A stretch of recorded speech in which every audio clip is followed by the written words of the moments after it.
Far too often, I witness restaurant owners and leaders avoid the necessary conversations regarding performance issues with their managers or their staff. They, for one reason or another, feel uncomfortable. They don't know how to approach the problem or know how to give the feedback. They feel bad and they think they're going to hurt someone's feelings. Sometimes I hear excuses that they just don't have the time. Essentially, what typically happens is they lack the confidence they need to have these essential conversations, and this fear is something that holds many people back from being an effective owner or manager or leader. The truth is, keeping a poorly performing employee on board, and by employee, I mean a crew member or a manager or anybody working in your company, or simply trying to turn a blind eye to the behavior, can be absolutely detrimental to your restaurant's culture and a motivation killer for the rest of your team. Just one underperforming crew member or manager can negatively impact your environment, your team, and quite possibly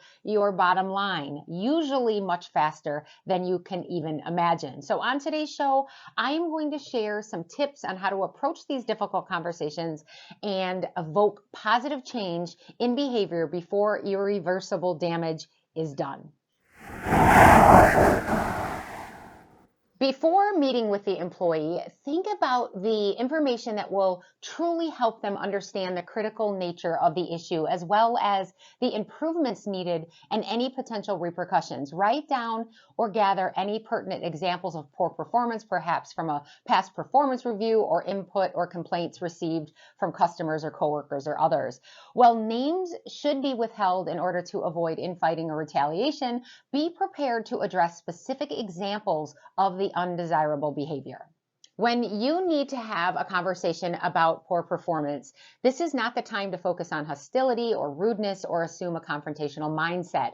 Putting the employee immediately on the defensive won't help anything. All it's going to do is escalate the encounter. Approach this professionally and as a two-way conversation, taking the time to listen and acknowledge the employee's thoughts. With confrontation off the table, you can instead shift your efforts to engaging the employee in an honest, helpful, and humane way. This can be a challenging conversation to have, but remember, you are not there to berate or tear anyone down, and lying about or minimizing the impact of their poor performance isn't the way to go either. The only way to bring about real, lasting improvement is to provide real, honest feedback. Offer your employee any additional resources that may be able to curb their poor performance, such as mentoring or job shadowing or customer service training, for example. If the employee has specific training or continuing education requests, consider including those if at all possible. Sometimes poor performers can simply be disengaged. So by demonstrating that you value their input, deeper engagement and increasingly appropriate behavior may just result. Now that your employee is fully aware of their performance issues, it's time to accentuate the positive. One way to encourage the employee to persevere through the rough patch and make the necessary changes is to focus on the final outcome. Provide a brief explanation about how improving in these troubled areas will impact the employee both short and long term. Perhaps they will be able to take on a special project or cross-train in a different and exciting role.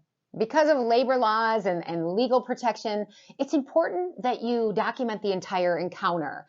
Be sure to include any specific supporting documentation such as complaints or prior write-ups, as well as a detailed corrective action plan that outlines the consequences for noncompliance. Both you and the employee should sign the forms and each keep a copy for your records.